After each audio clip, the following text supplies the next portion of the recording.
Nick Benarski here. Today I'm going to be doing a video on the identity of Thomisus citrinellus.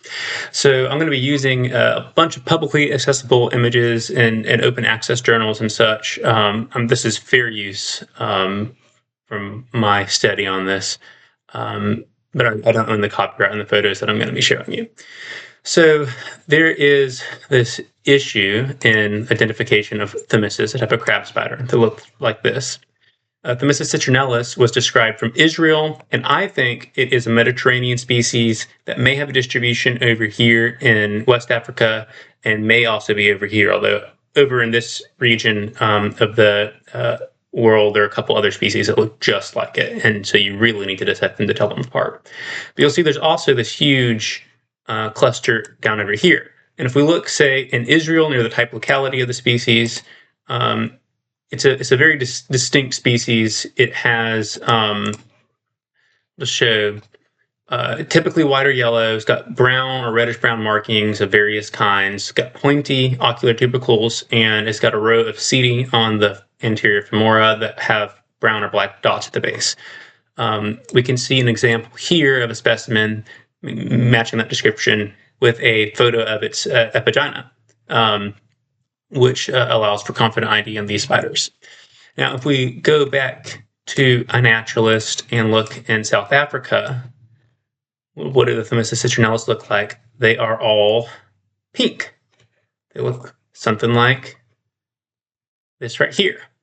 And they don't have the same types of markings. They don't have as pointy ocular tubercles. They don't have the row of setae with black dots at the base. So what's going on there? So there's this researcher in South Africa named Dr. Shoman who has, since 2020, been identifying Thomisus citrinellus as a pink spider that looks like this. Whereas I maintain that this right here is Thomisus stinningi. Here's kind of my reasoning. So in Dr. Shoman's dissertation back in the 80s, she describes Thomisus stinningi as sometimes being pink, an occasional specimen with pink patches over the entire body. She was working with alcohol preserved specimens, so it could be that more specimens had pink and they were just faded in alcohol. And then she says over here, there's a distinctive in that the patella bears an apophysis in the retrolateral side. This is the only African species with such an apophysis. It's this right here. So this is the apophysis. It's like a projection or point. This is the patella. There's the tibia. There's the cymbium, tegulum, and all the other parts of the male palp. In life, you can see this here. So you got the cymbium, you got the tegulum. You get the cymbium, you got the tibia, and you have the patella with the apophysis there. Another example. You got the cymbium, tibia, patella with apophysis. Cymbium, tibia, patella with apophysis. And then over here, we have a male cymbium, tibia, patella with apophysis. You can tell this is the patella because the patella is lighter than the tibia. Tibia is almost the same color as the cymbium. In the spider, this is the male, this is the female. They mate based on species. They'll occasionally get on the wrong species. But typically, in the scientific literature, when you find a male and a female together, you can describe them as being the same species. And what do you know? This is a pink spider with markings that match this. So I say that this is Thomisus stinningi. Dr. Shoman says this is Thomisus citrinellus. She just published a paper about this. The other thing is, in the past, she has said that this spider, Thomisus citrinellus in the Mediterranean, is Thomisus gesqueri, which I disagree with. I'll go ahead and just pull up what I think Thomisus gesqueri looks like. So I think it looks like this and this. Pull up a better photo. So you can see very pointy ocular tubercles, and it's got a lot of the same markings. Those dots there are the same here. And markings are variable in crab spiders, and the other thing is this was described from like tropical Africa, so like in this sort of region. And Dr. Shoman has only collected what she calls Thomisus gesqueri in South Africa. Um, and she's saying that this is Glasguri and this is citrinellus. Um, and so I was arguing that this is not Glasguri, it's something close to citrinellus, maybe even citrinellus itself, but I doubt that. And this is Thomisus stinningi. So she recently published a new paper where she says that Thomisus citrinellus looks both like this, which I call stinningi, and like this, which she previously called Glasguri. And so she actually, this image right here, and she called this Thomisus Glasguri in 2023, and then used the exact same image here, calling it Thomisus citrinellus, a brown morph of it. And she has a habit of doing this. She will publish a publication with a species, photo of a species identified one way, and then a few years later she'll use the same photo for a different species without acknowledging that she's changed. So going a little bit deeper into this, her argument here is that these are the same species because they share the same marking pattern, what she considers to be diagnostic. Simon described the holotype female, noting abdominal markings consisting of a regular triangular dark mark followed by short transverse bands. So she's saying triangular dark mark, short transverse bands is what's diagnostic of this. As someone who's seen a lot of Thomisus species have this basic pattern that they can express to varying degrees. But she says that that's diagnostic and that corresponds to markings in figure 1. Now, you'll note right away, this is not the same type of triangle as you see here. Just going to show, so zoom in. That's a very nice equilateral triangle. This is triangle shaped. You've got these nodules coming out in the middle of the lateral sides, and there's a white dot in the middle. That looks much more like this, triangle shaped, nodules there, white dot in the middle, triangle shaped, nodules there, white dot in the middle. That was a little bit broken, but you can still kind of see the triangle shape with the with the nodules there.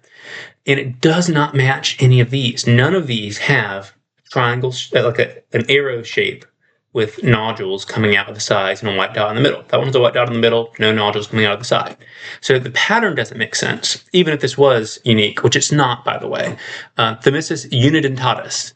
I'll pull up a picture of that. I think it's right over here.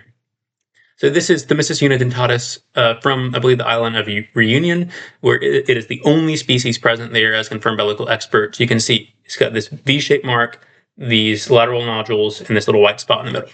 So pulling this over here, like this looks way more like this than like this. Now the problem with that theory is that Thomisus unidentatus has not been recorded from South Africa before Southern Africa, except it actually has been. So let me see if I can pull it up. Yes, right here. So when a few years ago, Dr. Dippenaar-Schoeman described Thomisus, what she was calling the undescribed male of Thomisus caliharinus. And what caught my attention here, one, I'll note, so she includes here photos of Thomisus stinningi as Thomisus caliharinus. She just misidentified it. Caliharinus has a tibial apophysis.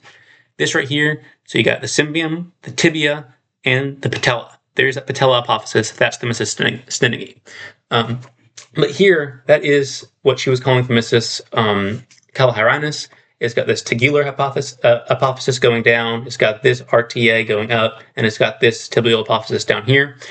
And what caught my attention is she says for figure 7, after Dippenaar-Schoeman and Van Harten 2007,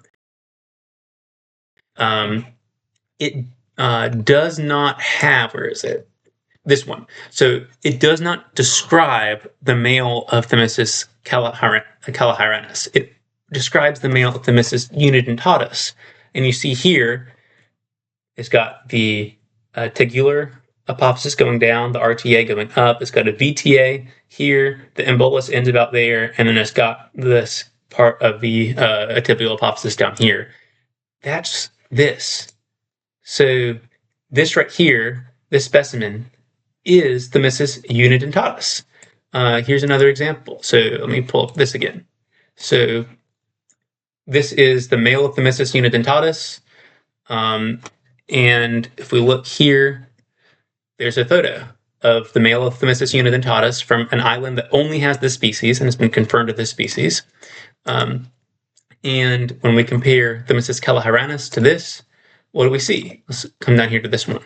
So got a tegular apophysis, got the RTA. You got this tibial apophysis down here, You got the embolus originating down here and ending up here, These are either the same species or a very, very similar species. Since they have all the same apophyses, and the apophyses only differ a little bit in like color and maybe in length, but that's hard to gauge from photos. You probably have to get some DNA evidence, or at least measure the different lengths of these apophyses to tell these apart. So I really do think that this is probably unidentatus or a similar species. And that could explain what these are, because like if you compare, say this to that and these things, like there's very little difference there. So that's a hypothesis. It still needs to be tested. Coming back over here, a few more things I'll note is you'll see that she replicates these images from a couple of different works, but what she leaves out from these works, let me see if I can find them. Yes, so like this, it's Milot, 1942. She reproduces this image and this image, but she leaves out this image, which shows how pointy the ocular tubercles are. If we go back to Dr. Schumann's other work on this, where is it? This one. Yeah, so this is her Stenningi. This is her citrinellus. This is her Gasqueri, which she's now calling citrinellus. She thinks these are forms of the same species. And if we come over here, yeah, so this is a much better match for this than for this. And I think that's why she, in all of her publications on citrinellus, she'll reproduce images like this, but she'll never reproduce this, because her concept of citrinellus has much blunter ocular tubercles than are shown here. And then one final thing I'll discuss here is, she says this is the male of Thomisus citrinellus, but this is the exact same photo that was described as the male of Thomisus daradioides in her 2020 work. Compare these side by side, same specimen. Here's the observation on iNaturalist that has both. So there's, let me see, where is it? So, yeah, so this one right here and her new publication is this. These are the same photos. And then this right here is this. Those are the same photos, same specimen that she previously described as Thomisus daradioides. Now she's saying it's the male of Thomisus citrinellus, without any real justification from what I can see. It seems like maybe she identified it like that because this drawing from Milot has the tibia and the metatarsi dark, but that's not a good ID characteristic. That's variable. So, and once again, in this new publication, she doesn't make any note that for years she's used this image several times as Thomisus daradioides, and now she's changing it to Thomisus citrinellus without any justification or note that she's changing it. So I can't really speculate about why these, for sure, is that this is not conspecific with this, and it's not conspecific with this right here, which is confirmed Thomisus citrinellus. And my mind can be changed if I see photos of something that looks like this when it's live, and then is subsequently dissected under a microscope, and you show that the genitalia are Thomisus citrinellus. And that would be a breakthrough in science. As a reviewer of, as an editor of a spider journal told me, and Dr. Dippenar Sherman on a related subject, if you were to show something like this amount of variation in a species, that would be incredible and it would definitely be worth publishing. But you need analysis of the epigyna. You would need analysis of the palps. You would need probably a COI barcode. But as of right now, there's no reason to consider these species, these two types of spiders, conspecific. They differ in their morphology. They differ in their color. They differ in their pattern. There is nothing about these spiders that is similar. And I'm making this video to hopefully help people understand, because I've tried to show people the articles on this for years. I'll link them. They're in publicly available repositories like the World Spider Catalog, and no one is reading them. Everyone is just seemingly trusting what the expert says without doing any amount of work to background check it. And I hope that this video serves as an easy way for someone who doesn't have maybe the knowledge of the time to quickly get an overview of the situation and come to their own conclusions. But thank you very much for listening.